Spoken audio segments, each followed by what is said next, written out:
meu nome é Nice e sejam bem-vindos a mais um áudio aqui para o canal. E hoje nós teremos o capítulo 24 do livro Lembranças que o Vento Traz. Mas antes eu já peço o seu apoio ao canal, para você deixar o seu like, um comentário e se gostou do canal, eu peço que você se inscreva. Isso me ajuda muito, ok? E faz com que o YouTube também indique o canal para mais pessoas. Então, dados os recados, vamos para o capítulo 24. Igboanã acabou de degustar o almoço, lambeu os dedos e olhou discretamente para as esposas. Dalomba, a mais velha, começava a recolher as caçarolas, e Dalá, jovem e rebelde, a um sinal da primeira, começou a auxiliá-la, cantarolando uma cantiga e olhando discretamente pela cortina entreaberta, que servia de porta para a choupana. Fingindo inocência, Igboanã perguntou: "Espera alguém?" Ela virou o rosto assustada e respondeu rapidamente: "Não, Igboanã, não espero ninguém." Ele não respondeu. Sabia que ela buscava alguém com um olhar e sabia quem, mas tinha que fingir ignorância. Há muito descobrira seu romance com Candijimbô, escravo que servia em sua casa, mas não podia deixar transparecer. Era preciso dar um jeito no rapaz sem que Dalá percebesse. Não queria se expor à vergonha, e tudo precisava ser feito com a máxima cautela possível. Terminada a refeição, Igboanã levantou-se e se preparou para sair. Precisava falar com o sacerdote o mais rápido possível, pedir-lhe auxílio naquele caso difícil. De repente, escutou um alarido na aldeia. Todos estavam falando ao mesmo tempo e correndo, e Igboanã chegou até a porta para ver o que estava acontecendo. No meio da multidão de seu povo, um homem branco vinha vagaroso.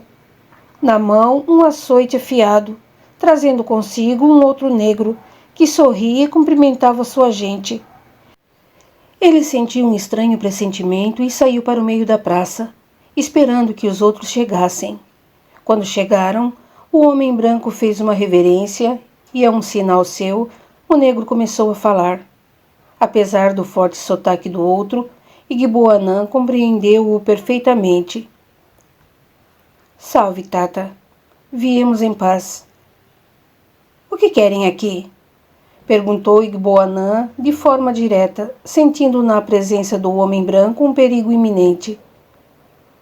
O negro olhou discretamente para o branco, que lhe fez outro sinal e continuou: "Viemos em paz, ó Tata, e trouxemos presentes." O negro arriou no chão um saco grande que trazia preso às costas e abriu-o cuidadosamente, dele retirando alguns objetos e mostrando a Igboanã, que os pegou e indagou: "O que é isso?" "Aguardente e fumo. Sei que são de grande valor em sua aldeia." Igboanã cheirou o fumo e a cachaça e fez uma careta, encarando-os com ar perscrutador. O homem branco, que até então permanecera calado, cochichou algo no ouvido do negro, que aqueceu e se adiantou, estendendo as mãos para Igboanã. "Meu mestre pede que lhe permita mostrar", disse o negro. Igboanã entregou os objetos ao homem branco, que abriu a garrafa e bebeu um gole, oferecendo-a a ele. Ele a segurou desajeitadamente e imitou o gesto do outro, experimentando a cachaça. Fez nova careta, cuspiu o líquido no chão e limpou a boca com as costas das mãos. Em seguida, ergueu a garrafa bem diante dos olhos, estudando seu conteúdo. Balançou a cabeça e disse, estalando a língua: "Cachaça boa." Depois disso, sentiu um cheiro adocicado de fumaça e olhou novamente. O homem branco, após improvisar uma espécie de cigarro de palha, deu profunda tragada e ofereceu-o a Igboanã. Ele apanhou o cigarro, cheirou-o também e novamente repetiu o gesto do homem branco, aspirando a fumaça. Aquele fumo era bem mais forte do que os que costumavam usar em seus cachimbos, e ele tossiu repetidas vezes, sentindo as lágrimas que lhe chegavam aos olhos. Terminando o acesso de tosse, balançou novamente a cabeça, pigarreou e afirmou: Bom. O homem branco falou com um intérprete numa língua estranha, que ninguém ali conhecia, e o negro repetiu: Meu mestre quer lhe oferecer esses presentes. Igboanã olhou desconfiado, e ele prosseguiu: Em troca de alguns favores. Balançando a cabeça, cada vez mais desconfiado, Igboanã indagou: Que favores? Não faço favores a ninguém, ainda mais aos brancos. Sei o que fizeram a outras aldeias. Embora o homem branco não entendesse bem o que Igboanã dissera, sabia que ele não queria aceitar a sua oferta e olhou para o negro com raiva. O intérprete, mais que depressa, tratou de explicar. Não, Tata. Meu mestre é diferente. Não veio aqui para destruir. Veio em paz, já disse. Tanto que lhe trouxe esses presentes. Mas o que quer em troca? Cortou secamente. É isso mesmo que diz, Tata. Uma troca. Meu mestre quer uma troca. É justo. Igboanã permaneceu ali, estudando-os, com medo do que o homem branco pudesse fazer. Já ouvira falar que eles capturavam os negros, metiam-nos em navios fétidos e os levavam para uma terra distante, da qual jamais retornavam. Isso lhe causava um pavor surdo, e ele prosseguiu. Por que acha que iria me interessar em fazer negócios com seu mestre? Porque os presentes que ele trouxe são bons, e você sabe disso. Se recusar, perderá a chance de se apropriar dessas delícias. E há muito mais em nosso acampamento, tudo seu, se nos fizer um pequeno favor. Um favor, sei. Mas diga logo, que favor seria esse? O que quer o homem branco em troca dessas delícias? Olhando rapidamente para o homem branco, o negro passou a língua nos lábios, respirou fundo, como que se enchesse de coragem, e disparou. Quer negros. Negros? Quer dizer, homens? Mas como? O que pensa que é? Acalme-se, Otata, e escute-me. Meu amo quer negros sim, mas não quaisquer negros. Ouvimos falar que há escravos aqui também, capturados de tribos vencidas. São esses escravos que meu mestre quer. Igboanã ergueu as sobrancelhas surpreso. A proposta era tentadora. Trocar escravos por cachaça e tabaco parecia-lhe uma transação justa. Afinal, os escravos não eram parte de seu povo. Eram estranhos que passaram a viver ali para trabalhar e servir. É claro que a maioria nem era mais tratada feito escravo, passando a conviver com as famílias a que serviam como se elas fizessem parte. Mas não eram, de fato, membros de nenhum clã. Eram mesmo estranhos e como estranhos deveriam ser tratados. Se valiam alguma coisa, era justo que fossem sacrificados. E depois... Um pensamento terrível assombrou a mente de Igboanã. De repente, lembrou-se de que Candijimbó era escravo também, e ele tinha o direito de dispor dele da forma que melhor lhe aprovesse. Um sorriso diabólico despontou em seu rosto, e ele começou a balançar novamente a cabeça, dando mostras de que concordava. O negro, seguindo a orientação do branco, continuou a dizer: Quer dizer, Tata, que concorda? Deixe ver. Que tipo de negro seu mestre quer? Bem, ele quer somente homens jovens e fortes. Nada de mulheres, nada de crianças. Era perfeito. Poderia trocar Candijimbó tranquilamente, sem levantar suspeitas ou protestos. Talvez Dalá protestasse, mas ela não tinha direito nenhum de opinar. Está bem, disse ele afinal. Diga-me quantos homens quer, que eu mesmo os escolherei, dentre os escravos da aldeia.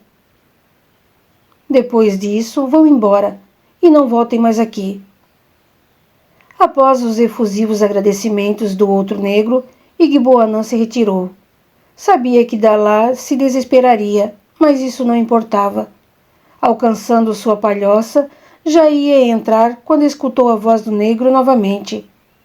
Ele se virou e o outro, ainda acompanhado do homem branco, falou a meia voz.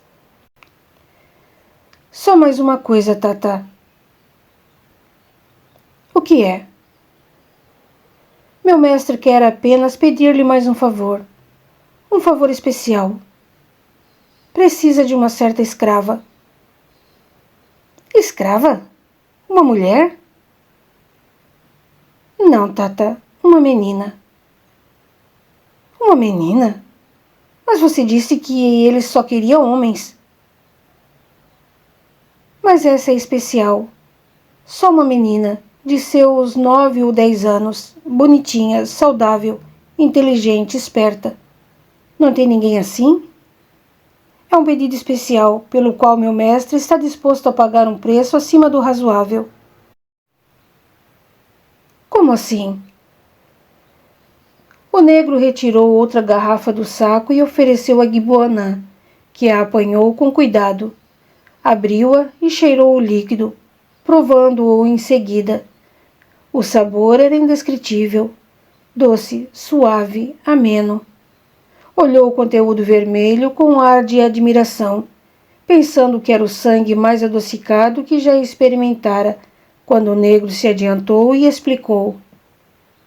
É vinho português. Nem os inquices provaram um sabor assim, não é verdade? Igboanã aqueceu. Aquele tal de vinho português era realmente inigualável.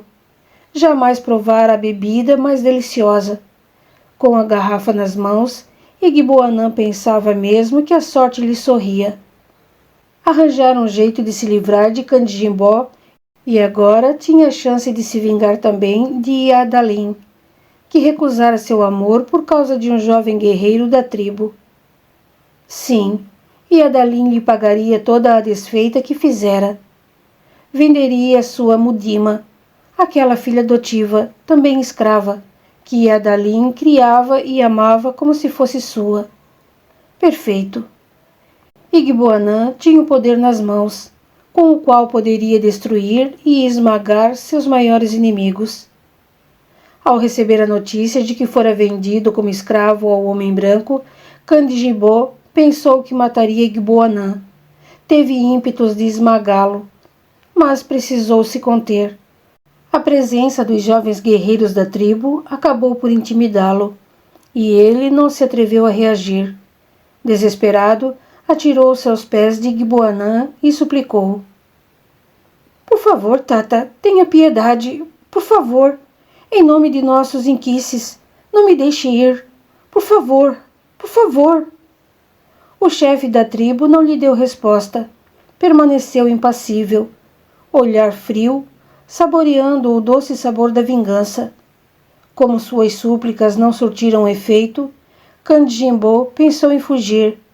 Levaria Dalá com ele e se embrenhariam na floresta onde jamais pudessem ser encontrados. Mas a vigilância sobre ele era cerrada e Candijimbó não conseguiu se mover, temendo ser atingido pela flecha de algum guerreiro. Assim sendo, não teve outro remédio. Com o coração destilando ódio, foi juntar suas coisas.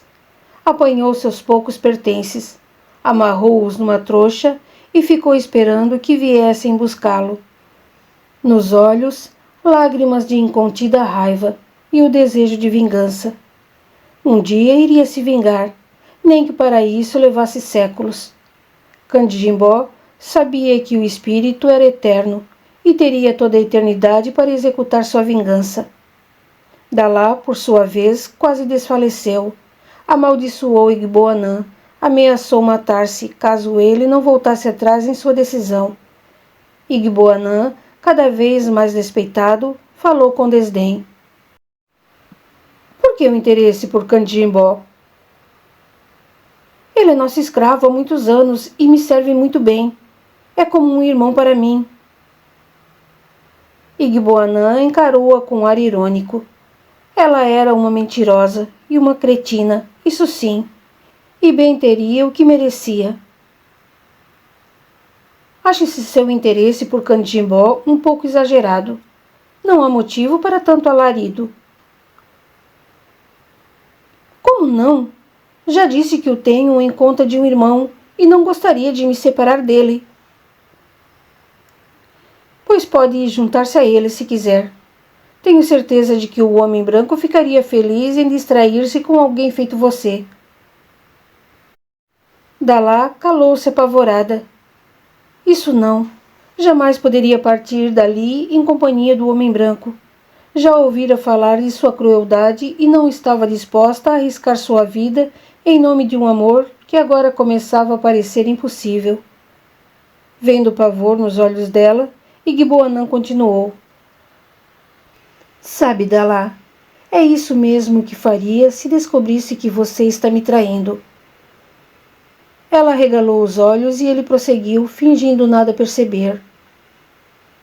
Mas você não está, não é mesmo? Não, claro que não. Ótimo, fico feliz. E então, o que me diz? Gostaria de ir juntar-se a ele ou não? É claro que não, Igboanã, mas que ideia! Candimbó é um excelente servo, um irmão mesmo, e realmente não gostaria de o perder. Contudo, se é impossível mantê-lo aqui, paciência. Não há nada o que fazer, não é? Sem dizer mais nada, Dalá partiu para a beira do rio. Candimbó esperava que ela fosse vê-lo partir, ao menos para lhe dizer adeus, o que era impossível. Ela o amava, mas não podia se sacrificar daquele modo. Por outro lado, não suportaria ver o seu olhar de súplica, de desespero, o seu apelo mudo, suas mãos dizendo adeus. Maldito Igboanã! Como podia ser tão cruel? De cabeça baixa, Dalá chorou. Uma tristeza imensa lhe devorara o coração, mas só o que lhe restava era chorar. Dominada pelo pranto, deixou-se cair sobre a relva macia, soluçando em desespero. De repente, ouviu um estalido e ergueu o tronco, assustada, com medo de algum leão. Mas não havia leão nenhum, era apenas Dalomba, que, sabendo do ocorrido, viera ver como estava passando. O que quer aqui? Perguntou Dalá entre soluços. Viver se precisava de alguma coisa. Preciso sim. Preciso que Igboanã morra. Dalá, quantas vezes não a avisei que era perigoso, mas você não quis me dar ouvidos. E daí? Igboanã é apenas um velho. O que sabe do amor? Do amor pode não saber nada, mas de vingança... De vingança sei eu. Ele que me aguarde. Mais dia, menos dia, acabo com ele. Não diga asneiras, Dalá. Você sabe que não fará nada disso. Ou quer morrer? Não quero. E foi só por isso que me calei diante do que ele fez. Mas ele que não pense que me conformei. É só dar tempo para que me vingue. Ele vai ver só. Se quer um conselho, o melhor que tem a fazer é esquecer. Esqueça Candimbó. Ele lhe foi útil por uns momentos, mas não vale o seu sacrifício. Mas eu o amo. Se o amasse mesmo, estaria ao seu lado, enfrentando tudo. Não posso, Dalomba. Sei que não, e acho mesmo que não deve. Só quero que você compreenda que seu amor por Candimbó é passageiro, não passa de fogo, que logo se consome e extingue. Em breve o esquecerá. Eu odeio Guibuanã. Ele é cruel. Era você quem o estava traindo. Lembre-se de que é sua esposa e não deveria traí-lo. Ele é velho, feio. Candimbó, ao contrário, é jovem e ardoroso. Ainda assim, foi você quem agiu errado com ele. Igboanã fez o que a lei permite, ao passo que você violou a lei no momento em que se deitou com Candimbó. Pare, Dalomba, pare. Não quero ouvir mais nada. Muito bem, vou-me embora. Mas pense nisso e crie juízo. Não vá se arriscar a perder a vida por um homem que já está perdido para você.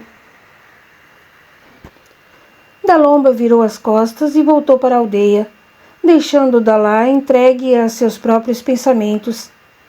Ela estava certa. Não valia a pena arriscar-se por Candimbó. Ele já estava praticamente morto mesmo, e era melhor esquecer. Depois veria. Arranjaria outro, e tudo voltaria a ser como antes.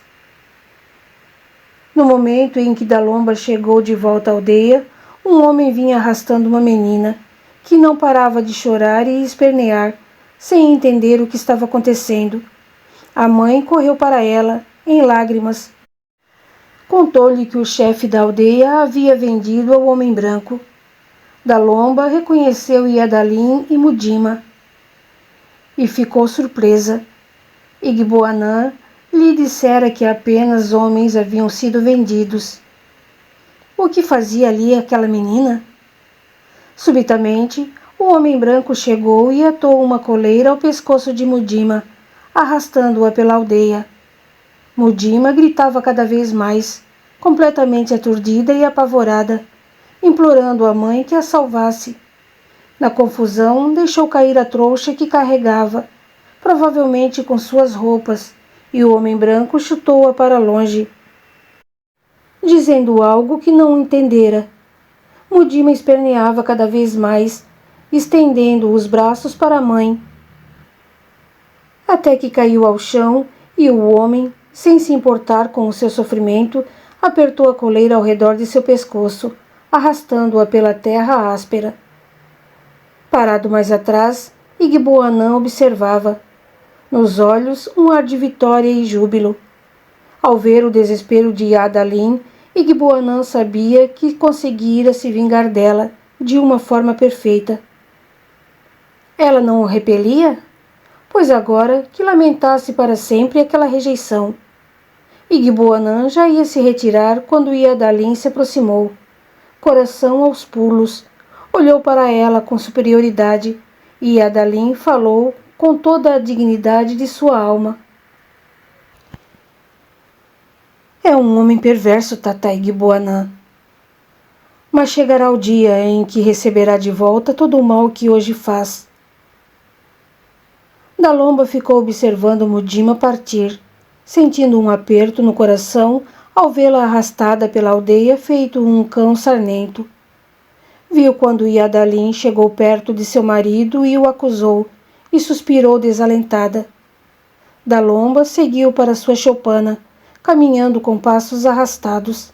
Estava confusa e chocada. O que deu em você, Igboanã, para fazer aquilo com Mudima, uma criança que nada sabe das maldades do mundo? Interpretou ela, olhar acusador. Ora, Dalomba, respondeu ele, sem a encarar. Mudima também é escrava.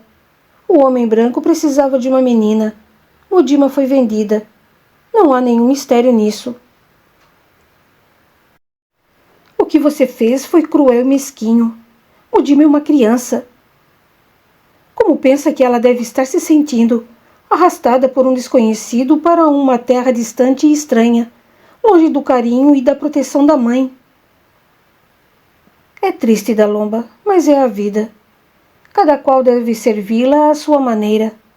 E a maneira de Mudima servir a vida é sendo levada como escrava pelo homem branco. Mas não se preocupe, a menina ficará bem. Como é que você pode saber? Eu sei. Pelo que entendi, Mudima vai servir de companhia para a filha de um homem muito rico e poderoso. Com certeza será muito bem tratada. Dalomba o encarou com profundo desgosto. No fundo, sabia por que ele fizera aquilo. Fora por causa de Adalin. Dalomba se lembrava muito bem. Logo após o seu casamento, Igboanã fizera-lhe a proposta, mas Adalin já estava comprometida com outro e recusou a sua oferta. Não queria ser sua esposa, e Igboanã, rancoroso e vingativo, não perdeu a oportunidade de se vingar da única mulher que o rejeitou. Não contendo a revolta, Dalomba desabafou. Fez isso por causa de Adalin, não é verdade? Por vingança. Isso é um disparate. Fiz o que era de meu direito como chefe da tribo. Não foi nada pessoal. Não precisa fingir para mim, Igboanã. Você jamais a perdoou por tê-lo rejeitado e não pôde deixar escapar a oportunidade de vingança. Mas por que usar a menina? Que você tenha se vingado de Canjimbó dessa maneira eu ainda entendo. Ele é homem feito, forte e sabe cuidar de si mesmo. Mas Mudima é indefesa. Precisa de alguém que cuide dela. E agora, Igboanã, o que será da menina? Igboanã não ousava encará-la. O que ela disse era a mais pura verdade, mas ele jamais poderia admitir. Sem tirar os olhos do chão, finalizou. Lamento, Dalomba, mas fiz o que tinha que fazer. Será que você não percebe o que fez? Vendeu a sua gente a um homem branco. O homem branco é perigoso. Você sabe o que ele fez às outras aldeias. O homem branco se foi. E se voltar? Não vai voltar. Como é que você sabe? Igboanã empurrou-a para o lado e saiu. Não suportava mais aquilo. Primeiro foi Adalin, que lhe apontou o dedo e lhe rogou aquela praga. Agora era Dalomba, que o recriminava, acusando-o de crueldade. Só Dalá não o acusara, mas ela era o que menos lhe interessava. Casara-se com ela porque era jovem e bonita, mas não gostava dela. Não gostava, mas não admitia traição. Isso não. Ele saiu de sua casa arrasado e seguiu em direção à casa do sacerdote da aldeia. Dombê já o esperava. Sabia o que ele fizera e conhecia os motivos. Igboanã tinha medo das consequências de seus atos e precisava de alguém que lhe dissesse que agira corretamente. Entrou cabisbaixo na palhoça do sacerdote, sentou-se, afundou o rosto entre as mãos e começou a chorar. O outro, vendo seu quase desespero, acercou-se dele e indagou. Igboanã, chora a dor do arrependimento? Igboanã enxugou as lágrimas e encarou Dombê. Respirou fundo e considerou. O que eu podia fazer, Dombê? Me diga. Não tive escolha. Se não tivesse vendido aqueles homens mais a menina, talvez o homem branco nos atacasse. São esses mesmos os seus motivos?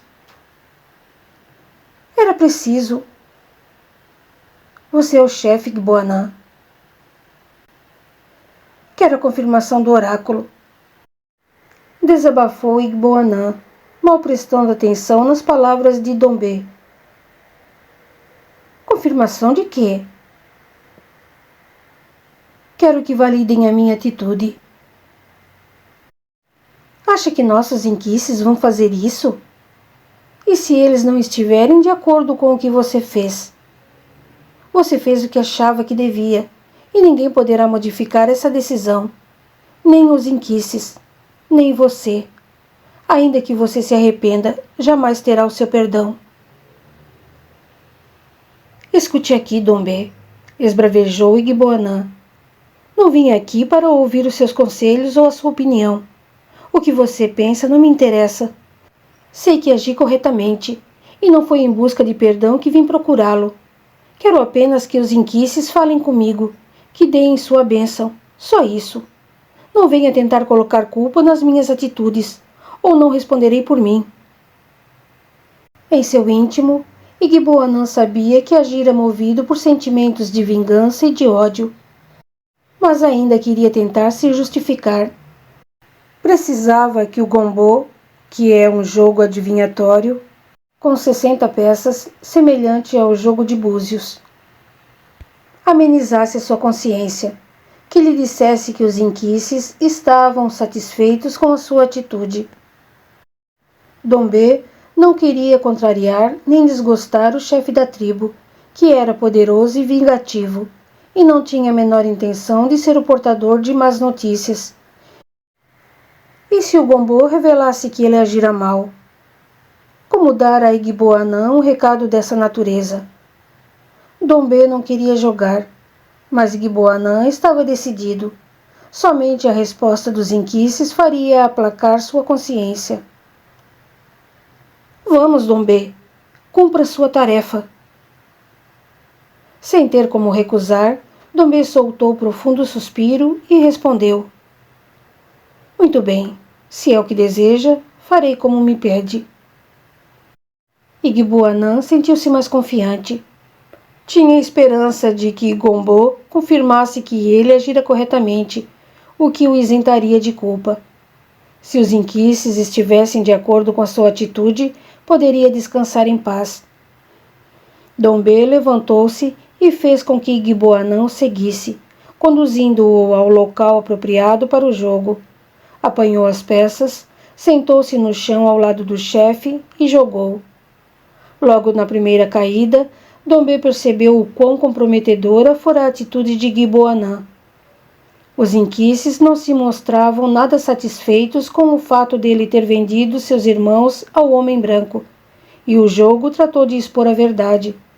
Apontava o tortuoso caminho da crueldade e da vingança, no qual Igboanã se atirava por sua própria vontade, e que levaria seu povo a perder-se em encruzilhadas de sofrimento e dor. Falava da necessidade de se unirem contra o homem branco, do perigo que aquela aproximação representava para seu povo, do erro de fragmentarem sua gente em troca de presentes inúteis e tolos. Mas Dombê não podia lhe dizer isso. Se o fizesse, Igboanã seria até capaz de voltar sua ira contra ele, e as consequências seriam terríveis. Assim, Dombê abaixou os olhos, pediu perdão aos inquices e começou a dizer: Aluvaiá responde. O que ele diz? Tornou Igboanã ansioso, passando a língua nos lábios. Diz que o seu caminho será de glórias e reconhecimentos, e nosso povo será salvo pela sua coragem de dar homens em troca de paz e segurança. Nova jogada, e Dombê, franzindo o senho, continuava a mentir. Os ventos de Matamba são favoráveis. Levarão para longe os infiéis, e agora trarão paz e prosperidade ao nosso povo. Mas Aluvaiá não respondia nada disso.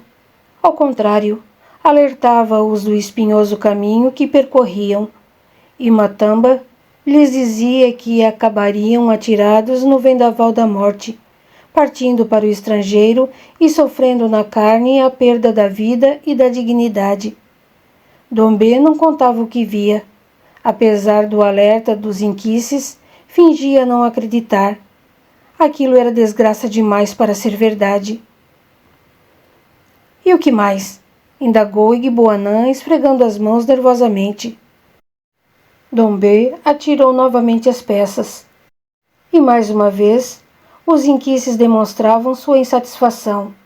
A resposta que obteve no jogo foi bastante clara. Igboanã se deixara levar pela ilusão da força e do poder, permitindo que o orgulho e a vaidade se sobrepusessem aos verdadeiros valores do espírito. Os inquices o alertavam de que sua missão enquanto chefe era a de dirigir e orientar o seu povo, distribuindo justiça e proteção, e não a de se valer de sua posição para concretizar vinganças pessoais que, além de tudo, poderiam atirá-los num poço de destruição. Mas Dombê, temeroso, ia deturpando o significado do jogo. Zazé Luangô diz que a justiça foi feita. Os criminosos pagarão por seus crimes. Nota do autor. Aluvaiá é uma divindade do povo banto, que encontra correlação em Exu, na nação Iorubá, representante dos caminhos e mensageiro dos demais inquices. Matambá, divindade banto, a Iansã dos Iorubás, senhora dos ventos e das tempestades.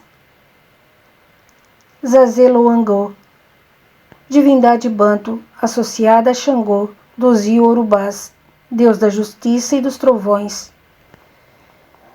Igboanã exultou. Era tudo o que precisava ouvir. Então agira mesmo corretamente. Podia contar com o apoio dos deuses. Satisfeito, levantou-se e fez um gesto para Dombê, ordenando que parasse. Já ouvira o suficiente. Dombê suspirou aliviado. Não sabia por quanto tempo mais conseguiria levar adiante aquela farsa. Além disso, os inquices deveriam estar coléricos. Ele, um sacerdote, utilizando-se de seus poderes e conhecimentos para mentir e agradar, com o único propósito de continuar nas boas graças do chefe da tribo, que, apesar de se dizer seu amigo, não hesitaria em destruí-lo também. Calado o alerta, Igboanã continuou com suas práticas nefastas. Ao contrário do que ele previra, o homem branco tornou a visitar sua aldeia, e a cada vez que aparecia, ele trocava outros escravos por mais tabaco e aguardente, sufocando dentro de si a voz da consciência, que o alertava da ilicitude de seus atos. Afinal, foram os próprios inquices que lhe deram autorização para continuar com aquela prática. Dombê, por sua vez, acabou perdendo o dom de ver através do gombô.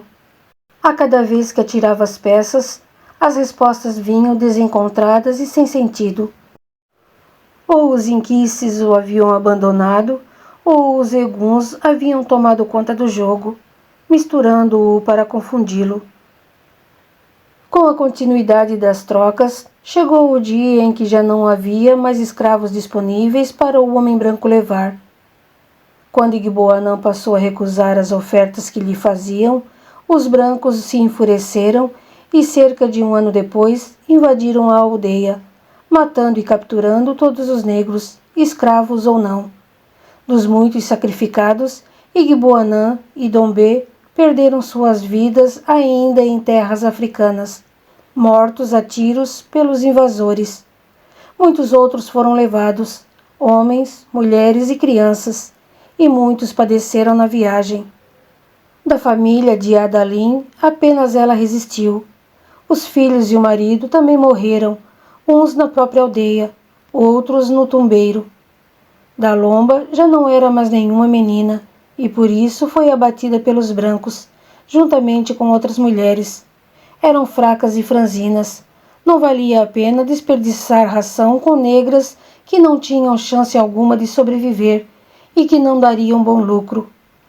Dalá, por sua vez, jovem e bonita, foi feita prisioneira e enviada para o navio. Contudo, na travessia, alguns homens brancos a escolheram para os servir, e Dalá foi submetida a toda sorte de abusos e humilhações. Já perto do Brasil, castigada pelos maus tratos, acabou por enlouquecer e foi atirada do convés, para que morresse afogada e os poupasse do trabalho de ter que matá-la. Cumpriram-se assim as profecias dos inquices, que Dombê, por medo e covardia, morreu sem jamais revelar. Quando Clarissa retornou dessa viagem, estava extremamente confusa, muito mais do que quando se vira na pele da orgulhosa Luísa, arquiduquesa de Linhares.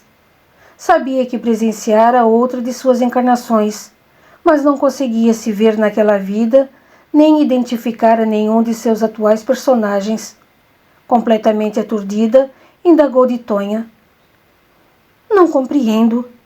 Onde me encaixar em toda essa história horrível? Não consegue ainda se ver, não é mesmo, Clarissa? Não. Em meu íntimo, sinto que vivi naquela aldeia africana, mas não consigo me identificar com nenhum de seus personagens. Tampouco me lembro de haver reconhecido alguém de minha vida atual. Mas espere aí. Você estava lá. Era você, não era? A menina, Mudima. Era você, vó Tonha, antes de ser trazida para o Brasil. Sim, era eu mesma. Mas como pode? Pensei que aquela vida fosse anterior à de Luísa. A história que você reviu é ainda bem recente. Seus personagens desencarnaram há cerca de um século e já estão quase todos de volta ao mundo carnal. Como isso é possível? Pensei que demorássemos mais para voltar ao mundo. Isso depende muito. Há espíritos que não querem esperar e logo pedem uma nova oportunidade. Quer dizer que se precipitam? Ninguém vem ao mundo antes do tempo. A reencarnação envolve todo um planejamento, e o espírito que se dispõe a retornar traz em sua bagagem espiritual tudo aquilo que aprendeu e se dispôs a realizar. Muitas vezes não consegue atingir o seu objetivo ou só o atinge pela metade, ou apenas uma parte dele. É um processo de evolução natural, e todos nós temos que passar por ele. Só que alguns têm mais pressa do que outros, sentem necessidades diversas, buscam outros caminhos. Cada espírito é responsável pelas linhas que traça para sua evolução, e a reencarnação é apenas mais um dos vários caminhos que levam ao nosso crescimento. Para nós, espíritos aprendizes, ainda é o melhor caminho, porque é através da reencarnação que podemos vivenciar a lei da causa e efeito. Você quer dizer que acabamos passando por tudo aquilo que fizemos ao nosso próximo, não é mesmo?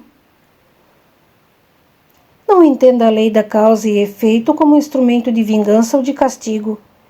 A lei de causa e efeito vem para nos mostrar que podemos, através da experiência, aprender com nossos próprios erros.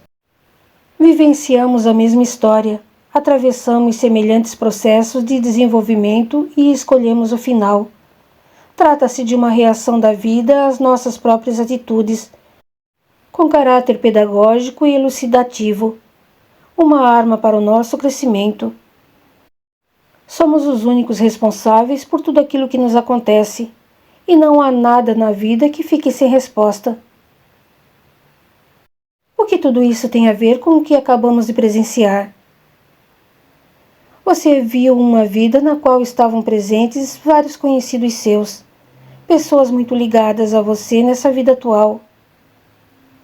Por que não me lembro? Porque não quer. Não quer aceitar o que fez. É difícil para você conviver com a culpa, mas você deve se libertar, acreditando que não somos culpados, somos responsáveis. Essa diferença é fundamental. A culpa enfraquece, a responsabilidade ensina. Mas de que sou responsável? Sinto essa responsabilidade, mas não consigo me lembrar. Pense, Clarissa. Se quiser de verdade, vai se lembrar. Se não, você retornará ao corpo físico e se esquecerá do sonho desta noite, ao menos até que esteja madura o suficiente para compreender e se aceitar. Espere um instante. Agora me lembro. Meu pai, o navio. Oh, meu Deus! É isso! É isso! O quê? O jovem Candijimbô. Era meu pai, não era? E Valentina? Era Dalá. Dalomba, minha mãe. E Nambé? Provavelmente meu irmão Luciano. Mas e eu? Não se recorda? Clarissa calou-se horrorizada e cobriu o rosto com as mãos. Agora se lembrava-se de tudo. Com sentidas lágrimas nos olhos, encarou Tonha e desabafou. Igboanã! Meu Deus! Igboanã era eu! Sim, Clarissa.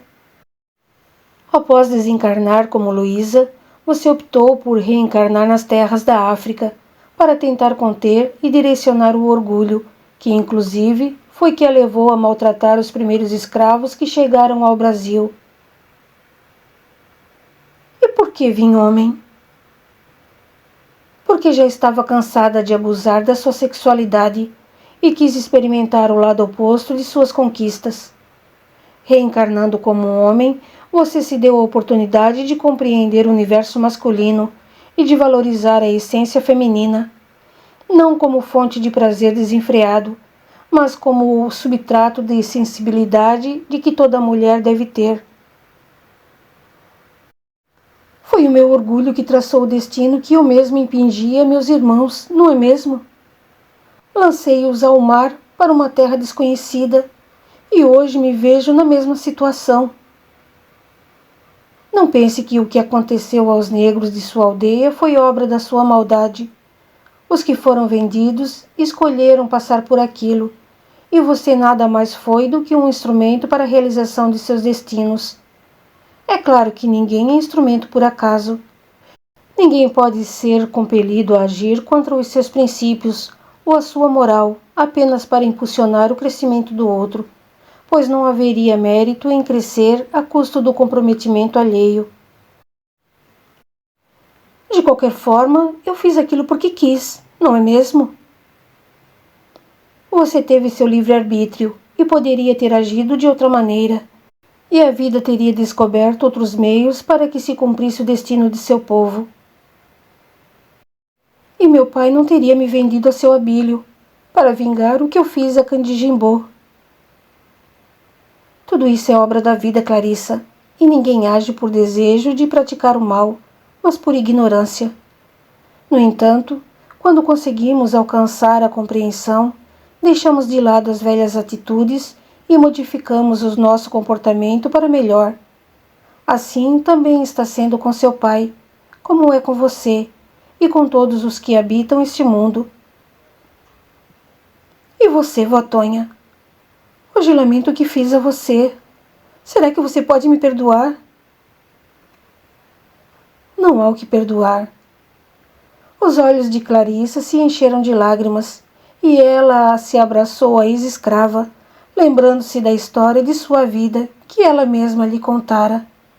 Amava-a tanto e jamais poderia imaginar que tivesse sido a responsável pela sua vinda para o Brasil, ainda naquela mesma vida. E quanto a Dombê? Retrucou Clarissa, tentando afastar as tristes lembranças da vida de Tonha. Como fica meu irmão com relação a tudo isso? Seu irmão sempre foi uma alma afim, e não foi à toa que reencarnou como Bertoldo, segundo marido de Luísa. Na África nasceu dotado de impressionante sensibilidade, e o contato com os espíritos lhe era extremamente fácil. No entanto, corrompeu a sua faculdade, deturpando as advertências e verdades que seus inquices tentaram lhe mostrar. Tudo em nome do medo e da covardia. Luciano, ainda hoje, conta com uma mediunidade aguçada, mas já aprendeu a desenvolvê-la com honestidade e para o bem. Resta ainda aprender com a verdade. Clarissa chorou emocionada. Estava feliz. Tinha todo o conhecimento de que necessitava para enfrentar o mundo e a si mesma, e tinha certeza de que venceria. Pouco depois, despediu-se de vó Tonha e voltou ao corpo físico, guardando na memória apenas as impressões que aquelas revelações lhe haviam causado. Continua no capítulo 25. Até lá!